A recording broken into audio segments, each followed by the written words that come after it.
What are the best ways that you can navigate this Harmattan season with your baby? I know it's getting pretty dusty. The air is very rough. The weather is harsh. People are feeling cranky. And then you're concerned about your baby. I know. It's crazy because we have a support community of mothers where this question has been predominant. And so I'll use this time to ask you to go over to our link right now. If you're watching this on Instagram or if you're watching this on YouTube, you can go to my description. You'll find a link there that you will be able to access our free support community. It's free, guys. Why are you not joining us? And remember, you don't have to be alone when you're going through your pregnancy or your postpartum period. And if you feel something, say something. And so the Make Earth platform is where you can be able to say whatever thing that you need to say and share your challenges, and you'll be sure to receive first-hand information to help you navigate your motherhood and your pregnancy journey. So run away to our link right now in the bio or in my description if you're watching on YouTube to be able to click the link and join our free support community. So now let's dive right into the 5 different acts that you can use to support your baby and support yourself as you navigate this Harmattan season. How am I even going to say this right now? Because I think some of the things I'm going to share are things that we already kind of are doing, things that we do even in other seasons that is not the Harmattan season. But I'm going to try and make sure that you understand the basics. Like I always do, is the basics. But I try to make sure that it's not that difficult for you to understand. Do you get? So now, number 1, what is the basic? For me, I feel like hydration is key when it has to do with you caring for your child during this Harmattan season. You must keep your baby hydrated. And you are going to ask me, what if I'm exclusively breastfeeding? Breast milk contains a good quantity of water.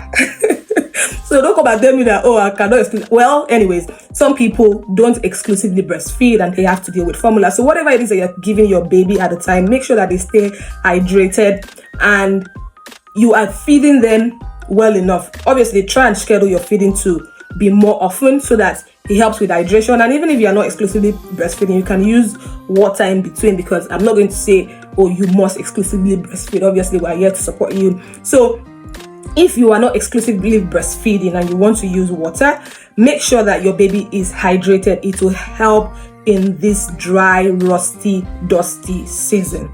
The second thing you have to consider is the clothing. What is your baby wearing? Because it's cold, it's rusty, the weather, their skin is delicate, and you have to consider the effect the sun and the dusty experience, or the dusty weather, let me put it that way, would have on your baby's skin. So you must try to cover them up and make sure that they are wearing long sleeves and comfortable cottons that are comfortable for them, that will not make them feel so cranky. You probably might be already doing this, but just a kind of a reassurance that you're doing well. Thumbs up. Anyways, so the next one that you also have to consider in terms of the environment where your baby is staying, because the weather is really harsh and is not so nice even for you as an adult, you want to consider using an humidifier that will keep the moist of the environment, keep the environment a little bit moist, so that when they are breathing, it's not that harsh. So humidifier can be any nice, you can add any nice scent, right, to that humidifier, but try and be careful because you're dealing with a baby. So just monitor your baby and see and check if they are responding to that, scent that you've added to the humidifier. The next thing you might want to consider is the water and the skincare that you're using for your baby. I repeat, support skincare products for babies and scented products for babies. I would never, in our community, we don't support it. So you have to be careful with the scented products that you're bringing into the picture for your baby. However, you can try out very mild, less fragrance products that would be good for your baby, and monitor to see the changes. Because remember, if you're already using something, keep to it. Just make sure that the water you're using is lukewarm, or whatever it is that you are trying to introduce, you are sure that it will work. I don't support you changing what's this thing called, changing skincare products for your baby at any time, unless the other one that you're using, of which when mothers usually change their skincare products for their babies, they always notice either allergy rashes and all of those, and then they come back with a lot of questions.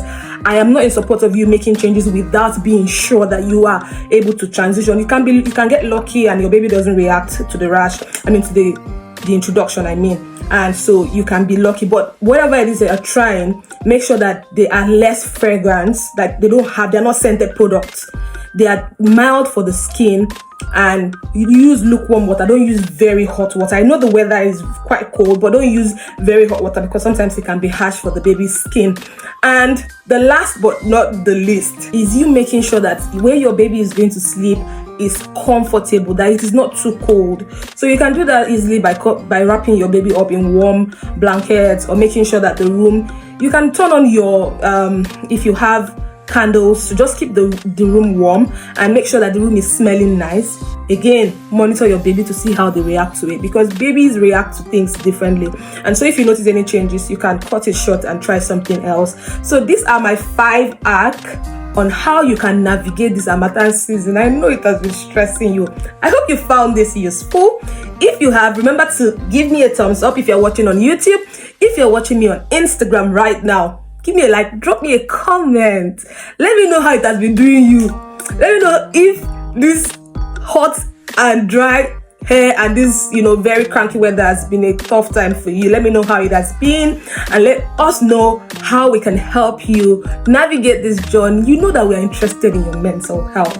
You know that we are not just here to come and talk and just talk. We are interested in making sure that you have an improved experience as a mother, and as you journey through your motherhood journey, whether you're pregnant or you're postpartum, and even if you're preconception. So we are interested in giving you an improved experience. And so I'm going to use this time to ask you to go and purchase our meal plan book.